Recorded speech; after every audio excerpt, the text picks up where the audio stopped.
കാറ്റിൻ കുറുമ്പിൽ ഞാൻ നിന്നെ കാണും, കനകച്ചിലമ്പിൽ നിൻ ചിരിയും കേൾക്കും.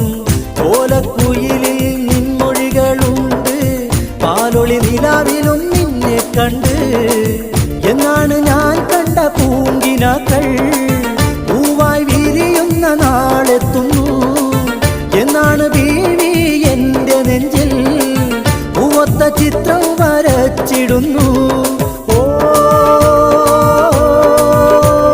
മധുരിത കഥ പറഞ്ഞു പറഞ്ഞു മനസ്സിനശകൾ നുണഞ്ഞു നുണഞ്ഞു, മദനരാവിതിൽ അലിഞ്ഞലിഞ്ഞു മയങ്ങിടുവാൻ കൊതി പതഞ്ഞു. മമ സഖിയെ മുഹബത്തിന്റെ മണി വീണ മണിച്ചുകൊണ്ട് മഹറും ഒരുക്കി ഞാൻ കാത്തിരുന്നു, ഒരുക്കി ഞാൻ കാത്തിരുന്നു, ഒരുക്കി ഞാൻ കാത്തിരുന്നു, ഒരുക്കി ഞാൻ കാത്തിരുന്നു.